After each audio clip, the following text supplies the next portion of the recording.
Mari kita baca surah Al-Fatihah. Al-Fatihah. Bismillahirrahmanirrahim.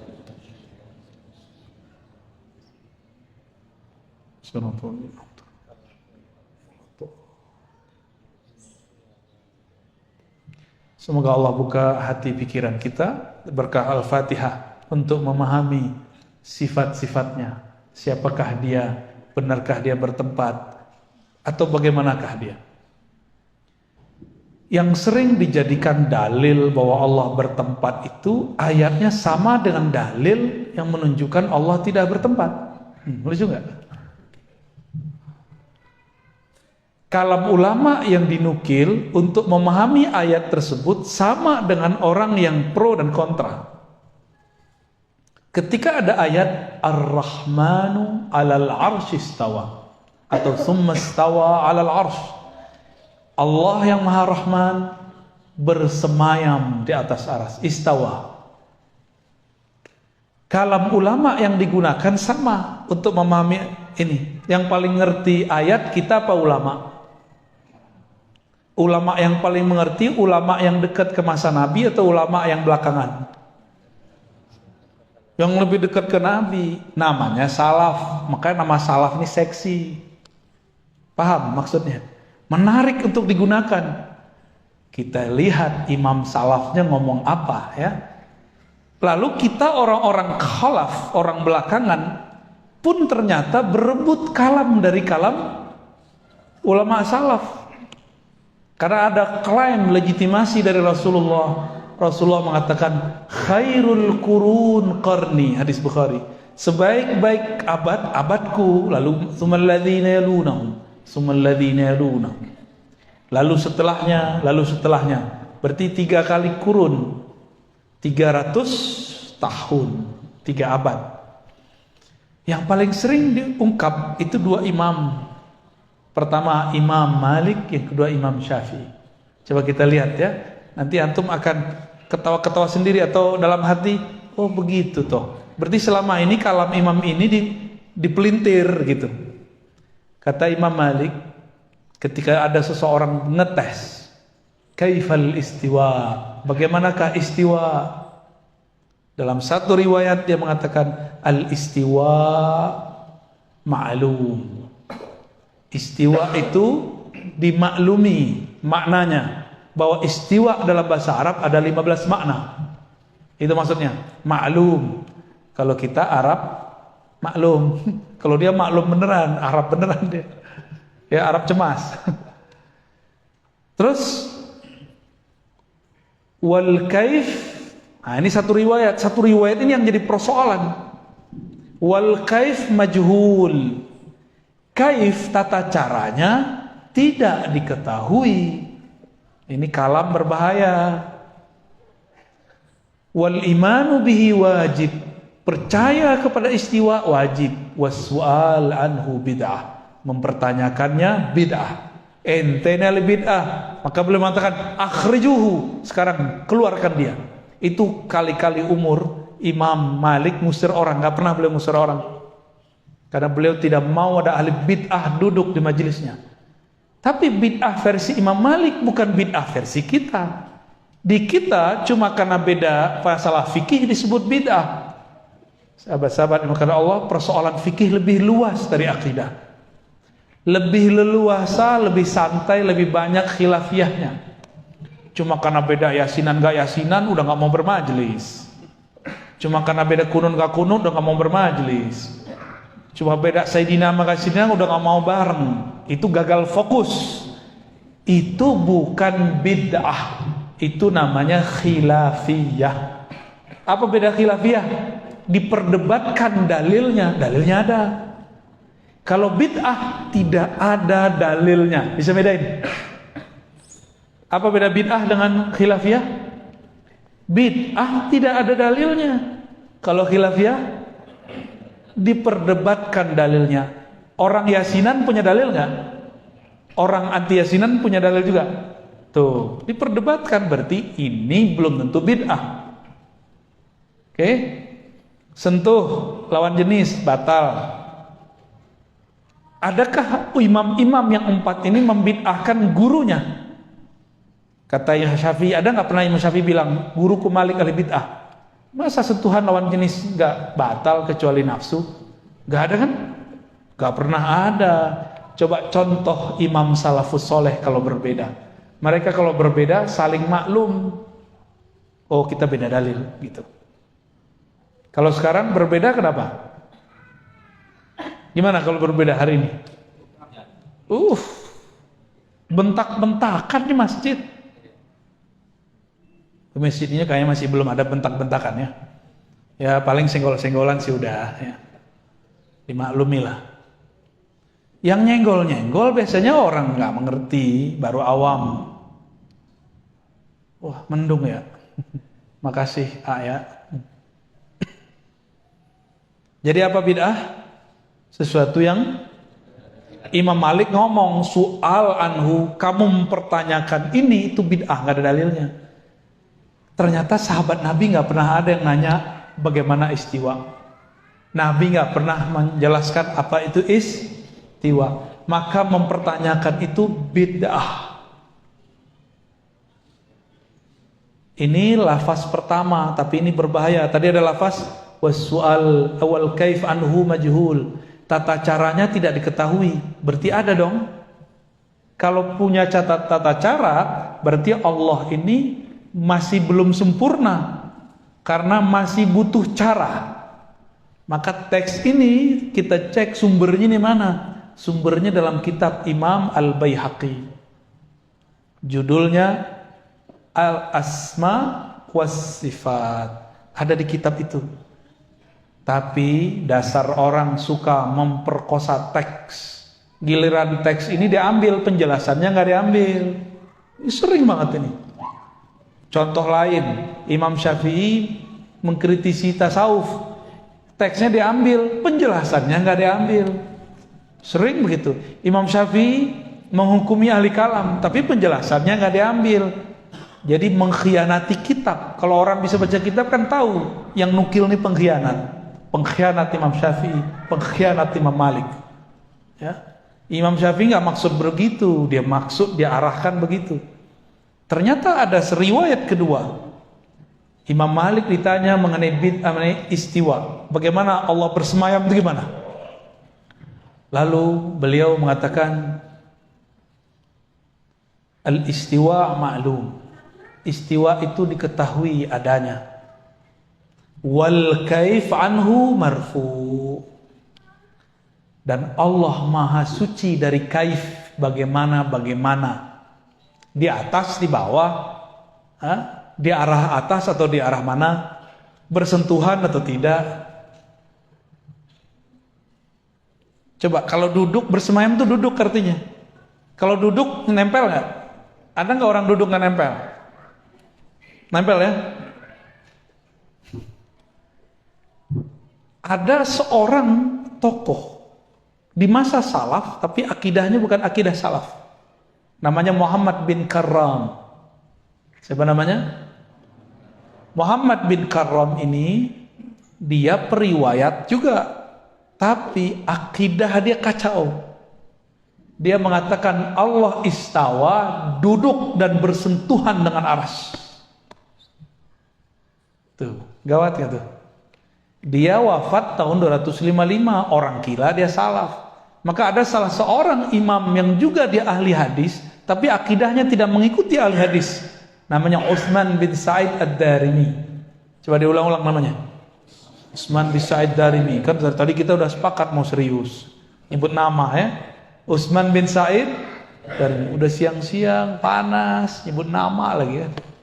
Wafat 280 Hijriah. Dia menukil ajaran si Muhammad bin Karram tanpa dia sadari.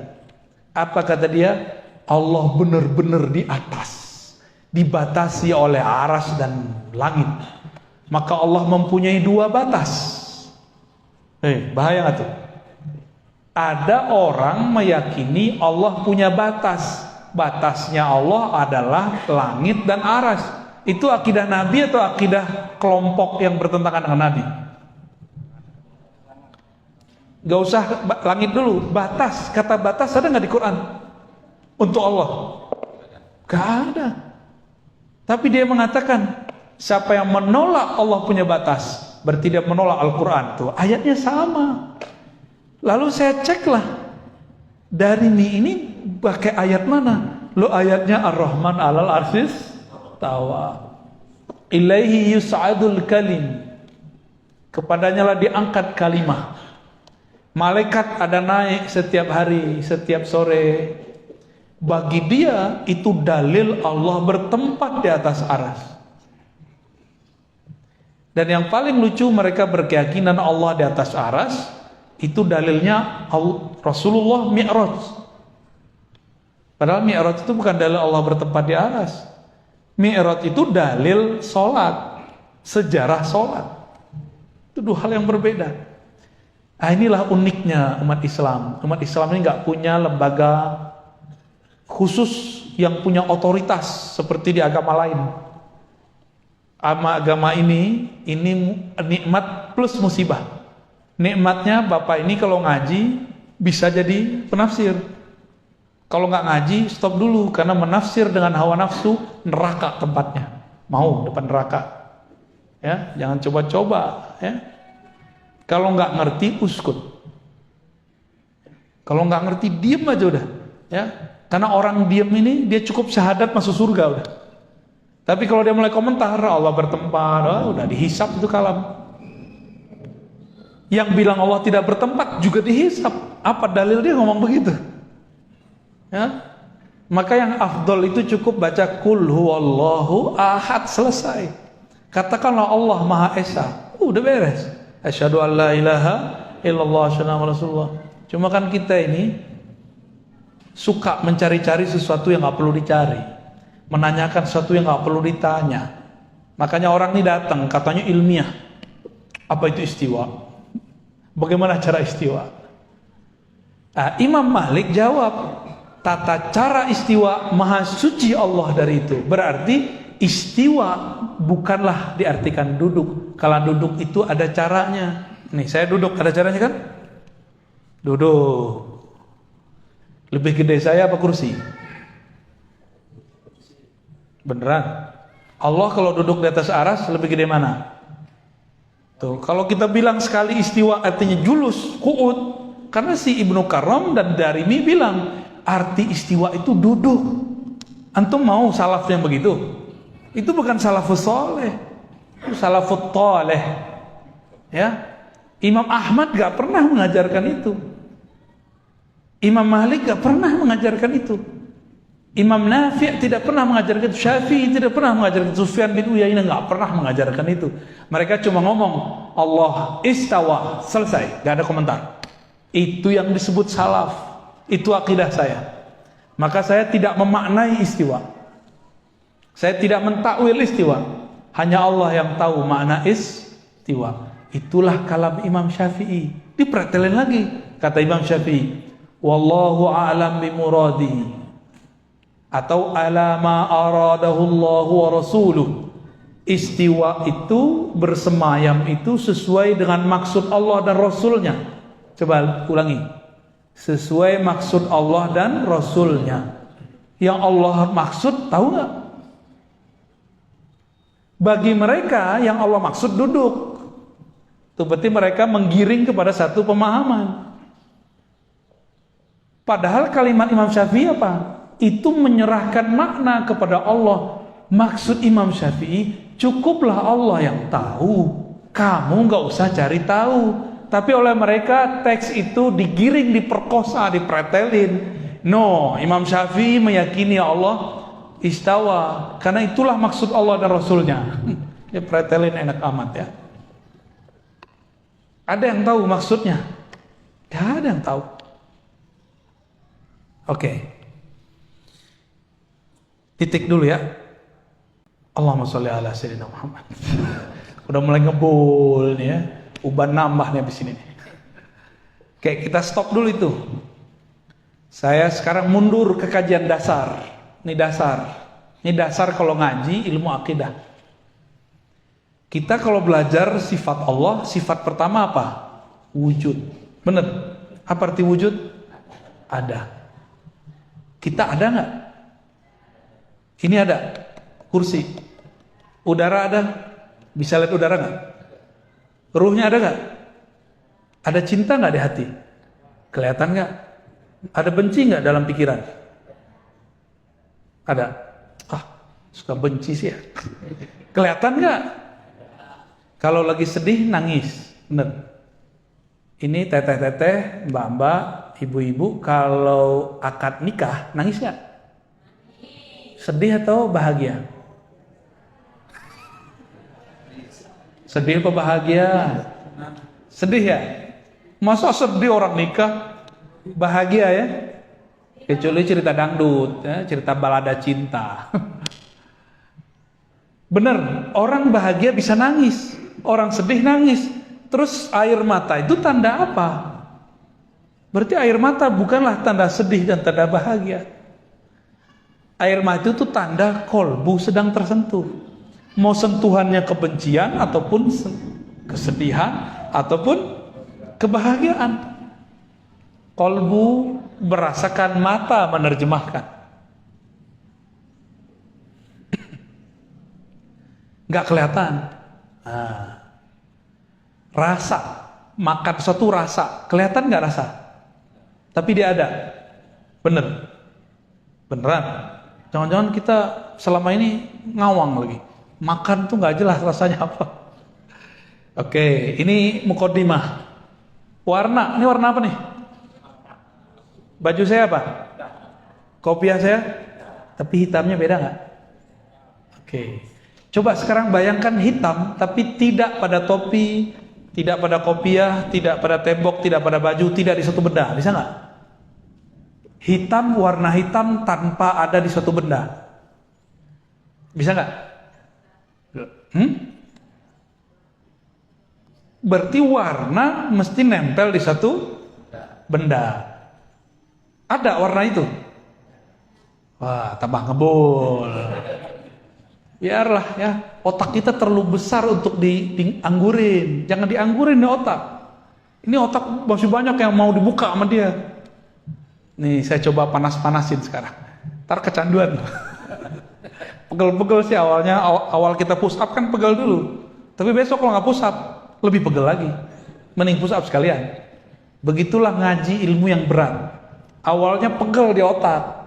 Lama-lama kecanduan. Kalau ada orang ngaji yang di bawah dosis itu, kita nggak level gitu. Cobain aja.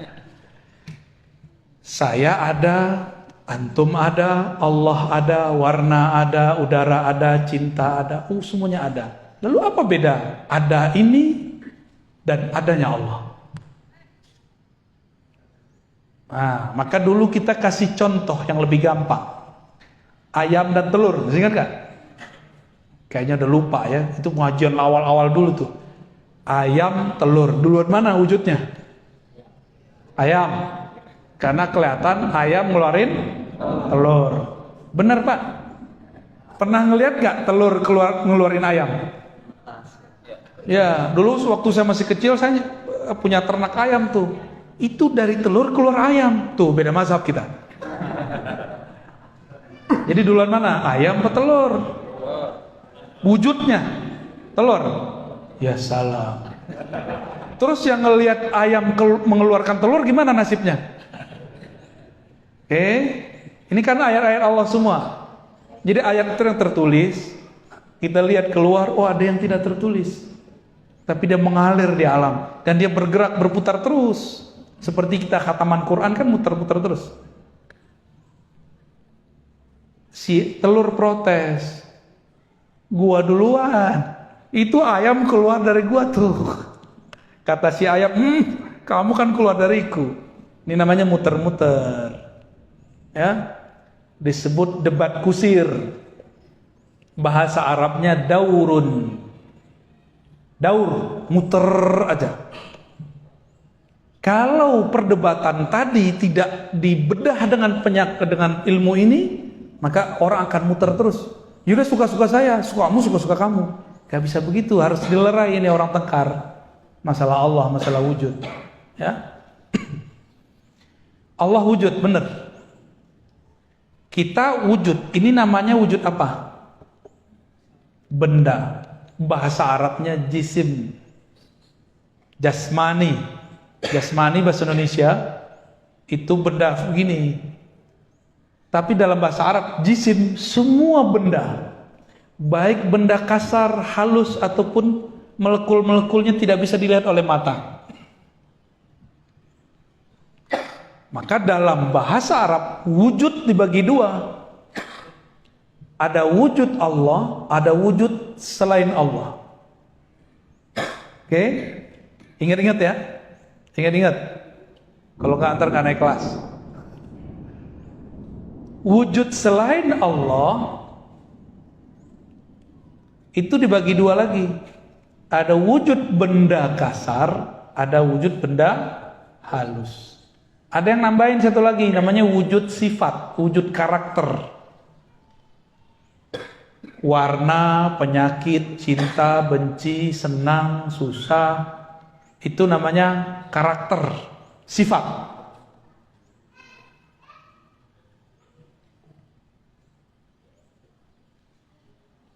Ada nggak warna? Benar.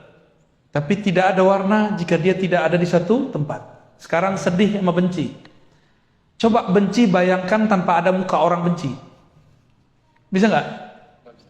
Berarti benci itu kebayang wajahnya gitu ya.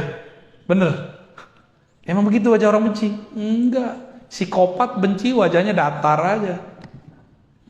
Orang munafik taat, zahirnya batinnya tidak. Jadi jangan terpengaruh oleh zahir. Benda ini baik benda kasar, benda halus. Benda kasar nih, udara, cahaya, ini benda halus. Benda punya karakter wajib, yaitu bertempat. Nah, coba diingat-ingat. Benda pasti Ini kalau ada whiteboard enak nih Pak. Kita panah-panahin. Wujud benda bertempat. Allah benda bukan? Bukan. Wujud Allah bukan benda. Maka wujud Allah tidak Nah, gitu rumusannya. Dalilnya mana dari Quran? Laisa kamitslihi syai'un. Surat Asy-Syura ayat 11. Apalagi dalilnya? Allahus Samad. Bahkan dalilnya Ahad. Ahad itu masuk di sana. Sebelum ada arsy, Allah ngapain? Nganggur. Katanya Allah mesti bertempat. Terus di mana Allah? Ya repot dah. Ya. Ada dalilnya. Cuma mereka dhaifkan pada hadis sahih. Ya.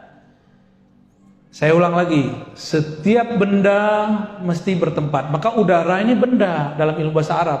Dia butuh ruang, waktu. Butuh ruang dan waktu. Bapak Ibu ini lagi dalam ruang nggak? Bisa nggak duduk tapi tidak di ruangan? Juga bukan di luar ruangan. Bisa nggak? Duduk tapi tidak di suatu tempat. Nggak ngawang, nggak di bawah, nggak di atas, nggak di kiri, nggak di kanan, nggak di depan, nggak belakang. Bisa nggak bayangin? Nggak bisa. Berarti mustahil ada benda tidak bertempat. Sudah, oke. Mustahil ada benda tidak bertempat. Maksudnya gimana? Jangan kebalik-balik. Allah bukan benda, wujud Allah bukan benda, maka dia tidak bertempat. Tapi oleh kelompok mujassimah yang membendakan Allah tanpa mereka sadari, mereka bilang, apa kata mereka? Segala sesuatu yang maujud mesti bertempat. Nah, ini keliru. Apa kata mereka? Segala yang wujud mesti bertempat. Kalimat ini kurang sempurna. Setiap wujud benda mesti itu yang benar. Bukan setiap wujud. Siapa yang ngomong begini? Orang yang mengharamkan filsafat tapi dia mengatakan, membicarakan filsafat. Namanya Syekh Ibnu Taimiyah. Ya, dia ini mengharamkan filsafat. Tapi istilah jisim, benda, gerak, ruang, waktu itu kan istilah filsafat semua. Dia haramkan tapi dia katakan. Menarik kan ya? Dia mengharamkan filsafat tapi dibertori dengan filsafat. Sekarang muncul orang mengharamkan filsafat lalu menyerang ustadz-ustadz yang mengerti filsafat, tapi dia tidak berani menyerang imam dia yang berfilsafat. Lucu gak tuh? Bagi saya lucu. Giliran imam ente nggak berani, giliran ustadz yang lain dia berani. Berarti pisaunya mata dua. Ya, satu tumpul, satu tajam. Obrolan wujud bersifat, wujud benda bertempat, itu semua filsafat yang bahas. Dipinjam oleh orang ahli akidah. Karena jamaah sudah mulai diracunin bahwa Allah bertempat di satu arah atas. Maka harus kita kembalikan ilmu arah, ilmu tempat kepada pakarnya. Tuh udah mulai nggak fokus nih ya. Oke, kita tarik lagi. Di mana kesalahan orang meyakini Allah bertempat? Kesalahannya pada filsafat materialis yang mereka anut. Jadi, kelompok yang meyakini Allah berada di satu arah, dia terjebak dalam satu aliran filsafat yang selama ini mereka haramkan. Nama filsafatnya falsafah madiyah. Apa artinya? Filsafat materialisme. Bahwa segala sesuatu mesti berkarakter seperti karakter benda. Benda mesti bertempat. Allah itu ada, maka Allah ada mesti bertempat. Gitu menurut mereka. Jadi ada seorang mereka ngobrol sama saya, debat saya. Kalau Anda meyakini Tuhan tidak bertempat, berarti Anda meyakini Tuhan tidak ada. Dia ngomong gitu sama saya. Oh, berarti anak-anak gak lolos nih, logikanya, mantiknya gak lolos. Karena mengharamkan ilmu mantik. Jadi mereka ini mengharamkan ilmu mantik, ilmu logika, dan ilmu falsafah. Tapi menggunakannya serampangan. Jika Anda tidak percaya Allah berada di satu tempat, itu filsafat gak tuh? Filsafat materialisme. Berarti Anda meyakini Allah tidak ada. Tuh, ini kan namanya silogisme. Silogisme namanya. Ya gimana? Pusing nggak? Ini yang kami kerjain dari dulu. Saya nggak pusing-pusing kok. Ya. Mungkin antum perlu terbiasa aja. Terlalu cepat ya? Kita pelanin lagi biar tambah panas kepalanya. Kembali ke ayam, kembali ke telur, biar seru. Yang benar gimana? Ayam bukan dari telur, telur bukan dari ayam. Wujud ayam dan telur diwujudkan oleh sesuatu sosok, bukan ayam, bukan telur. Itulah namanya pencipta ayam, pencipta telur. Wujudnya mesti satu, nggak boleh dua. Yang menciptakan telur dia juga yang menciptakan ayam. Kalau nggak perang ntar. Kata Tuhan telur, ini telur gua nih. Kata Tuhan ayam, oh ayam. Nggak mungkin, mesti Tuhannya sah. Masih ingat 2019 kita tengkar sama teman di grup cuma karena beda coblosan? Itu baru calon raja, calon penguasa. Bisa tengkar loh, bisa pecah loh umat ini. Gimana kira-kira kalau ada dua presiden? Itu dua presiden, ini baru calon udah pecah. Kalau ada dua presiden, hancur negeri ini. Jika ada dua Tuhan, la fasadata, begitu di Quran. Pasti bumi, alam semesta, langit ini hancur semua. Rebutan aras mereka ntar. Iya nggak? Rebutan aras ntar. Rebutan langit dan bumi. Gimana? Mulai ada titik terangnya. Bukan ayam, bukan telur. Berarti antum tadi itu kurang cerdas ya. Masih kejebak. Masih kejebak sama telur, ayam. Terus gimana yang benar? Bukan ayam, bukan telur. Ini enaknya kalau ada guru diangkat kebuntuan akal kita di luar ayam, di luar telur, kan enak. Coba antum dikasih PR 70 hari, nggak akan jawab itu. Ya bisa pusing-pusing sendiri, bisa-bisa pulang jadi orang gini. Ya mikirin Tuhan kok dipikirin. Ya, Allah nggak usah dipikirin. Allah itu dikenal. Kalau kenal cinta, kalau dicinta baru terasa. Orang-orang yang meyakini Allah bertempat, berada di suatu arah, mereka terjebak pada filsafat materialisme. Cuma mereka tega karena nggak mengerti apa yang mereka bicarakan. Kita yang dituduh berfilsafat. Mereka sekarang udah mulai berani mengatakan akidah Asy'ariyah sesat. Terang-terangan loh. Berarti kita yang belajar Allah wujud kidam bako. Hei, selamat, Anda orang sesat. Pada belajar itu nggak waktu kecil? Belajar semua? Paling lupa-lupa dikit ya? Apa lupa banyak? Berarti semuanya sesat. Orang sesat. Mau nggak antum dibilang sesat? Mau nggak ulama dulu yang bawa Islam ke sini disebut sesat? Kiai-kiai kita dibilang sesat. Mau nggak? Ridho nggak? Mereka pendatang baru berani-berani bilang kita sesat. Loh kok Ustadz berani begitu? Loh mereka berani sama kita, masa kita nggak berani? Jangan pengecut ya. Intan surullah yansurkum. Jika kamu bantu Allah, Allah bantu kamu. Hilangkan keberanianmu dalam takutmu kepada Allah. Allah buat kamu seberani-beraninya orang. Ya, tapi jangan konyol juga ya. Ya pakai ilmu lah, jangan pakai emosi. Pakai akal, kolbu. Itulah dalil yang kuat. Al-Quran itu kan turunnya ke kolbu.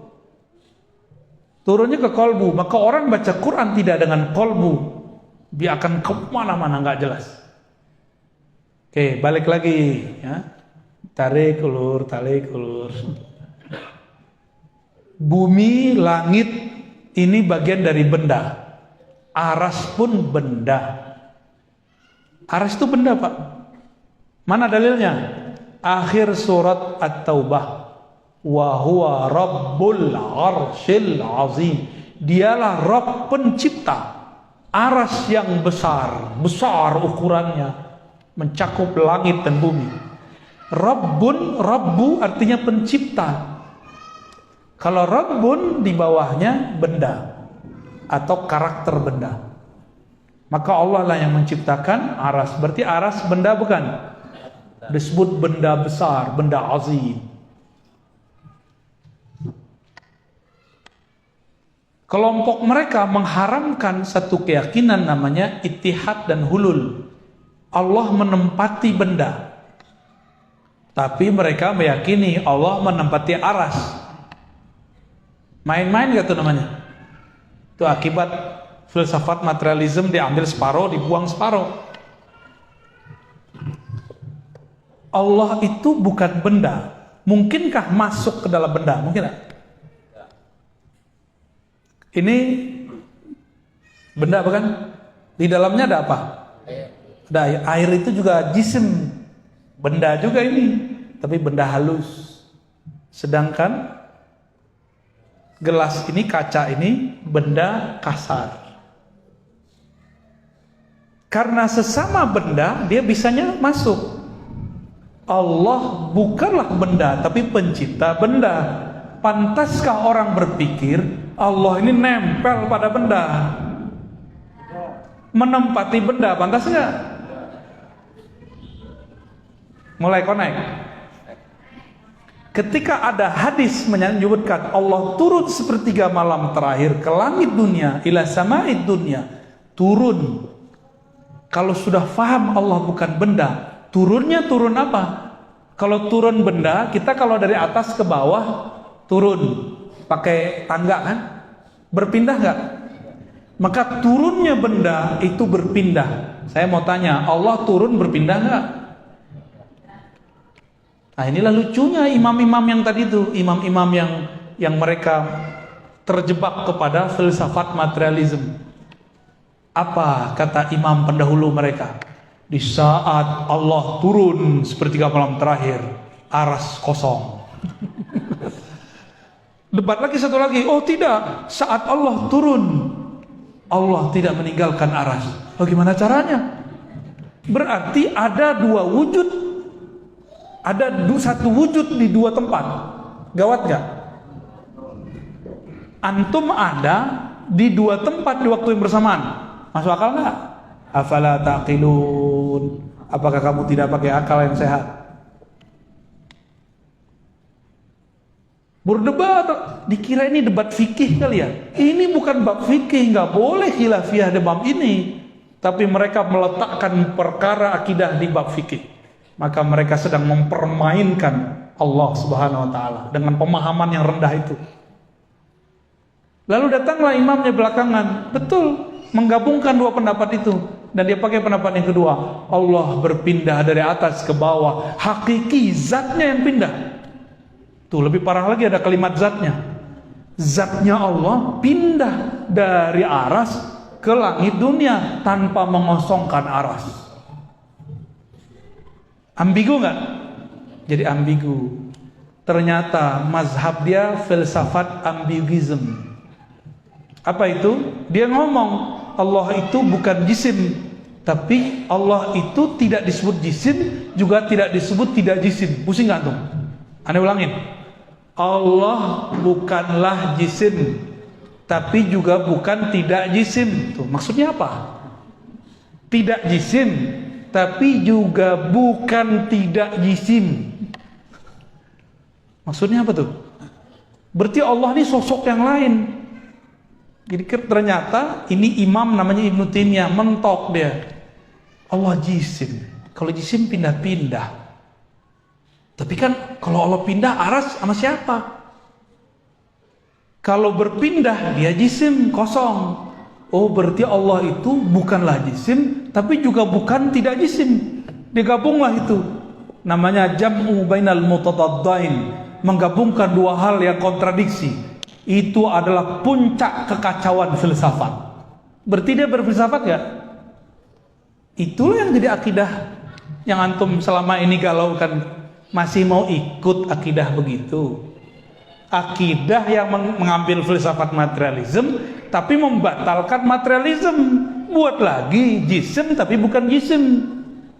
Nggak disebut jisim tapi juga tidak disebut tidak jisim. Kacau itu ya. Itu kitabnya sendiri, nggak sanggup dibaca oleh pengikutnya. Judul kitabnya nanti antum cari ya kalau berani. Dar'u ta'arud bainal aqli wan naql. Menolak kontradiksi akal dan nakal. Apapun kata ayat, akal harus ikut akal-akalan dia. Jadi dia buat definisi akal sendiri, dia buat definisi dalil sendiri. Itu kitab kalau cetakan termurah 5 jilid. Ada teman saya punya 9 jilid. Kita ceklah pengikut dia sekarang, apa komentarnya terhadap kitab itu. Kata mereka, jangan baca kitab ini. Jadi mereka sendiri takut baca kitab itu. Takut blank. Takut tambah kacau. Jadi teman-teman yang melakukan Allah, akidah yang meyakini Allah bertempat, itu akidah filsafat. Tapi yang dituduh filsafat kan saya. Loh, saya mempelajari filsafat untuk mengetahui mana yang baik, mana yang buruk, supaya saya nggak salah ambil. Loh, ada orang mengharapkan filsafat tapi dia tidak tahu filsafat itu apa. Akhirnya banyaklah anak-anak mahasiswa yang baru hijrah, dia sehari-hari belajar filsafat, lalu diharamkan ustadz yang mengerti filsafat. Ada yang jurusan fisika nggak sini? Jurusan kimia, matematika? Ada yang dulu waktu sekolah belajar matematika? Tuh, belajar kimia? Belajar fisika? Bedakan. Fisika murni, matematika murni itu filsafat. Terus antum mengharamkan. Jangan-jangan gajinya dari situ kerjaannya. Ya, mikir-mikir dulu kalau mau mengharamkan sesuatu. Jangan-jangan itu makanan kita harian. Ya. Oh, itu bukan filsafat. Ah, kamu yang nggak ngerti filsafat itu apa, ya.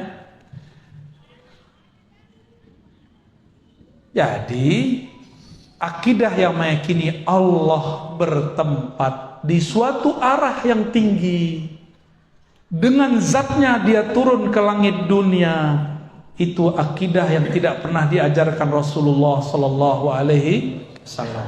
Cukup katakan dia istawa, jangan tambahkan maknanya. Cukup katakan nuzul.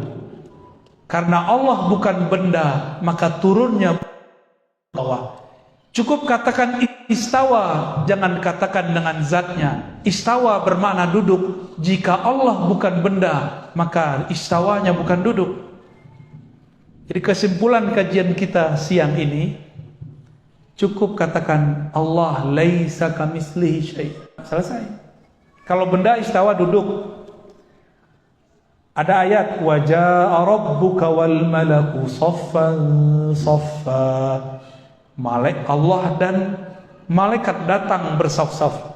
Datang berpindah enggak? Ini tadi antum datang dari rumah ke sini, berpindah tempat enggak? Sekarang ada kita enggak di rumah? Beneran? Waras. Kalau ada orang bilang, saya datang ke sini, tapi kamu kalau pulang pasti ada saya juga. Itu orang kita curigai enggak? Kecuali dalam bab karomat sufia, itu ada babnya. Tapi itu bukan bab jisim. Itu bab cahaya. Cahaya mantul-mantul bisa kelihatan di mana-mana. Orangnya di sini, tapi dalam handphone kelihatan gitu. Itu bab karomat para wali. Mereka punya smartphone alam semesta. Ya, punya proyektor alam semesta, maka bisa dilihat di mana-mana. Itulah Rasulullah, orang ucapin salam, Nabi jawab dimanapun itu. Itulah proyektor Nur Muhammad sallallahu alaihi wasallam. Jadi ngaji tasawuf deh ya. Ya, kita ngaji yang panas-panas aja dulu. Oke. Karena Allah bukan benda. Apapun sebutan di Quran mengenai karakter benda, datang, turun, bersemayam, semuanya kita katakan dia bukan benda kok. Berarti artinya tidak pemahaman seperti yang kamu bayangkan. Apapun yang kamu bayangkan, Allah tidak seperti itu, karena dia bukanlah benda. Kalau nggak benda bisa dibayangkan nggak? Dalam ilmu neurologi, ilmu psikologi, otak ini nggak bisa berpikir atau memikirkan sesuatu yang tidak pernah dia lihat. Oke, yang bisa dilihat oleh mata, bisa didengar oleh telinga, yang bisa difikirkan oleh otak, itu bendanya harus jelas. Kalau enggak, angkanya harus jelas, maknanya harus ada. Ini enggak ada. Maka janganlah membendakan Allah. Jadi saya hanya menghimbau kepada siapa yang sedang terjebak pada pemahaman Allah bertempat. Saya tidak benci Anda. Ana uhibbukum. Ana cinta antum. Makanya kita buat kajian begini. Coba bebaskan pikiranmu dari memikirkan Allah. Boleh nggak mikirin Allah? Aneh kasih tahu, antum membayangkan Allah bertempat saja, terbersit itu memikirkan Allah. Terbayang Allah di suatu arah, itu memikirkan Allah. Nggak boleh. Nggak boleh sama sekali. Ya, mau khusyuk nggak sholatnya? Jangan bayangin Allah di arah tinggi sono, di atas aras, kejauhan. Nabi ketika orang sholat, Nabi hilangin cara berpikir begitu. Nabi pakai bahasa kolbu. Kalau di kolbu beda dengan urusan akal. Kolbu merasakan kedekatan, keintiman dengan Allah. Kata Nabi, jika engkau sholat, maka rasakanlah Allah di depanmu. Bukan itu tempat, itu cuma rasa. Beda ya? Gimana? Udah pusing belum? Alhamdulillah. Kayaknya nggak mau ngaji lagi, mana nih? Barangkali itu ya.